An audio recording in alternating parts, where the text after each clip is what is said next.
Have you ever felt a connection to a place you've never been, or a pull towards a time long past? What if I told you that some mysteries aren't meant to be solved, but to be lived, and that a love story could echo through 5 centuries, waiting for the right hearts to hear its melody? This is a tale from a time when the world was younger, a story whispered on the winds of the Italian Renaissance, about a love that defied time itself. Welcome back to Tale from the Veil. Today, we journey back 500 years, not to a battlefield or a royal court, but to a quiet, sun-drenched village in Tuscany. Our story begins with Alara, a young woman whose world was painted not with oils, but with the fragrant herbs and flowers she grew. She wasn't an artist in the traditional sense, but a perfumer, a creator of scents that could capture a memory, a feeling, a dream. People said she could bottle the essence of a summer afternoon or the crispness of an autumn morning. Her hands, though often stained with earth, crafted liquid poetry. In the same village lived a young stonemason named Leo. While Alara worked with the ephemeral, Leo worked with the eternal. His hands, calloused and strong, could coax life from cold, hard marble. He wasn't just carving stone. He was freeing the figures that slept within it. He saw angels in the grain of the rock and stories in the veins of the marble. He was a quiet soul, his words few, but his creation spoke volumes of the beauty he saw in the world. His greatest ambition was to carve a fountain for the village square, one so beautiful it would make the angels weep. Alara and Leo were two sides of the same coin.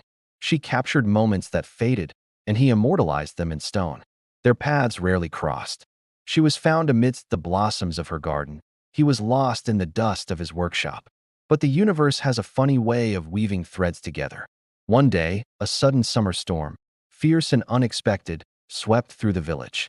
Alara rushed to protect her most delicate jasmine vines, but the wind was too strong. A heavy branch snapped, pinning her beneath it. She cried out, her voice nearly lost in the howl of the wind and the crash of the rain. It was Leo, seeking shelter on his way home, who heard her faint call. Without a second thought, he rushed into the tempest. With the same strength he used to move massive blocks of marble, he lifted the heavy branch, freeing her. In that moment, drenched and shivering, their eyes met for the first time. He saw the resilience in her gaze, and she saw the gentleness in his strong hands. It was a silent acknowledgement, a spark ignited in the heart of a storm. From that day forward, something shifted. Leo found himself taking the long way home, a path that led him past Alara's garden. He wouldn't stop, wouldn't speak, but he'd slow his pace, inhaling the complex symphony of scents that drifted over the wall. He started to notice the subtle changes, the sweet peak of the roses, the spicy notes of lavender. For the first time, the sculptor began to think about the invisible. Alara, in turn, found herself drawn to the quiet corner of the village where Leo's workshop stood. She would listen to the rhythmic tap-tap-tap of his hammer and chisel, a sound she once found mundane but now heard as a heartbeat. She imagined the shapes he was bringing to life, the stories he was telling in a language she didn't speak but was beginning to understand. One afternoon, gathering her courage, Alara approached his workshop. She held a small, unlabeled vial. Leo stopped his work, surprised. He was in the middle of carving his masterpiece, the fountain. He had sketched out designs of nymphs and sprites, but something was missing. The figures were beautiful, but they felt empty, lifeless. Alara didn't say a word. She simply uncorked the vial and offered it to him. He leaned in, and a scent unlike any other filled his senses. It was complex and profound. It smelled of rain-soaked earth, of jasmine after a storm, of sun-warmed stone, and something else, a hopeful, sweet note he couldn't quite place. It smelled like the moment he had saved her. It smelled like her. A realization dawned on Leo. He had been trying to capture beauty with his eyes and his hands alone. He had forgotten the other senses, the memories and emotions that give life its true texture. Looking from the vial to Alara's expectant face, he finally understood. The mystery of life wasn't just in what you could see and touch. It was in the fleeting moments, the invisible connections, the sense that unlocked memories. He went back to his fountain, but this time, he carved differently. He carved the memory of that scent into the stone. The nymphs no longer looked merely beautiful, they looked alive. One seemed to be turning her face to the wind, as if catching a familiar fragrance. Another trailed her fingers in the water, a look of quiet contemplation on her face, as if lost in a memory. He carved the essence of Alara's perfume into the very soul of the marble. As Leo worked, Alara began creating a new perfume. It was her life's work, a scent to answer his stone. She blended the deep, earthy scent of oak moss, representing his strength and connection to the earth. She added notes of frankincense, like the sacred dust of his workshop. And at its heart, she placed the most delicate, rare rose absolute, a symbol of the love that had blossomed between them, a love that was both powerful and fragile.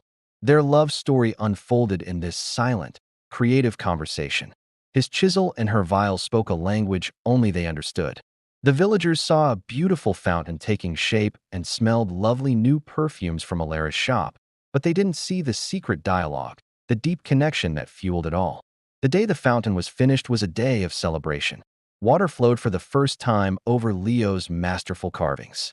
As the sun set, casting a golden glow on the village square, Alara approached Leo. She presented him with her finished perfume. He dabbed a single drop onto his wrist. It smelled of him, of her, of their story. It smelled like home.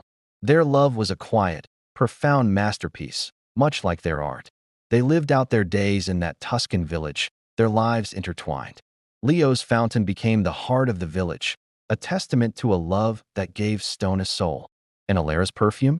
It became a legend, a scent whispered about for generations, though none could ever replicate it. The formula was lost, but its memory lingered. Why am I telling you this story 500 years later? Because the story doesn't end there. Fast forward to the present day. A young historian named Anna is visiting that same Tuscan village, researching Renaissance artisans. She feels an inexplicable pull to the place, especially to the old fountain in the square. She spends hours there, tracing the lines of the stone figures, feeling an overwhelming sense of peace and familiarity. In a dusty antique shop, she stumbles upon a small, ornate perfume bottle, still holding the faintest trace of a scent. The moment she smells it, she feels a dizzying sense of déjà vu. It smells of rain, earth, stone, and a deep, timeless love. On the bottom of the bottle, two tiny, barely visible initials are carved, E and L. Anna becomes obsessed. She pores over village records, piecing together the story of a stonemason and a perfumer from centuries ago. She realizes the fountain isn't just a work of art, it's a love letter carved in stone. And the perfume is its answer. The mystery of life, 500 years ago, was not a grand question about the cosmos. It was the simple, profound mystery of two souls finding each other and creating something beautiful and eternal together. Alara and Leo taught us that love isn't always loud. Sometimes it's a lingering scent. Sometimes it's a story told in stone, waiting patiently for centuries for someone to come along and listen. Anna, standing in that square, finally understood. She wasn't just discovering history. She was remembering a love that her own soul had never forgotten. Perhaps some connections are so deep they ripple through time. Perhaps love, in its purest form, is the one thing that truly defies a beginning or an end. What do you think? Let me know in the comments below. Thank you for joining me on this journey with Tale from the Veil. If you enjoyed this story, please give it a like, and don't forget to subscribe and ring that bell so you don't miss our next trip into the mysteries of the past. Until next time, stay curious.